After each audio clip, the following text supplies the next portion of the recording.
السلام علیکم ورحمت الله وبرکاتو. عزتمندو مسلمانانو ورونو او خويندو او میندو، تاسو به ښه او په عافیت سره به الله دې هر مصیبت او مشکلاتو نه محفوظ وساتي.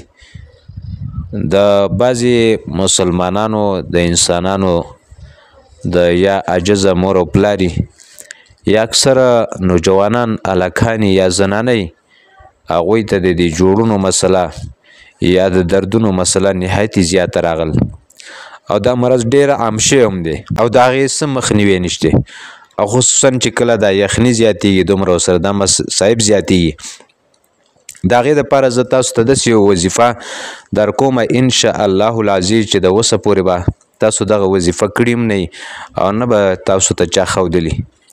دا داسې یو بهترینه وظیفه ده، خو دا به په یو مخصوص ټیم کې کوئ او دا به د ځان سره یاده کړي او دا به مسلمانانو ته د الله د رضا دپاره شیر هم کړي چې هر مسلمان د دغه جوړونو د دغه دردونو د مسایلو نه محفوظ شي. هغه مسلمانان خپل عبادت په سکون او په آرام سره وکړي، هغه به دعا غواړي، زما ستا به پکې الله پاک پوره حصه کوي.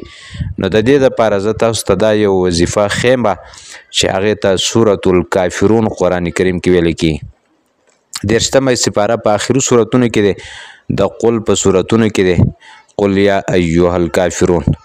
دا سورت چې کله یعنی انسان ته څه مسله وي نو دا سورت به 1000 بار یو یعنی 1000 پیرې د سرسو تیل به وګوري، د سرسو او دغه سرسو تیل باندې به دا سورت اول کې به درود شریف وایي او آخر کې به درود شریف وایي. خو دا به د رمضان مبارک چې کله آخري یعنی جمعه راله، د آخري جمعې په ورځ باندې د رمضان مبارک یعنی د روژې د آخري جمعه باندې به دا وظیفه وکړي او په دې باندې به دا تیل دم کړي او دا دې کېږدي او بیا چې د چا هم په کوم ځای باندې درد و، په کوم ځای د هغه په جوړ کې مسله وه، بس هغې مالش دې وکړي، انشاءالله العزیز بفضله تعالی هغه درد به د الله په حکم باندې ختمي.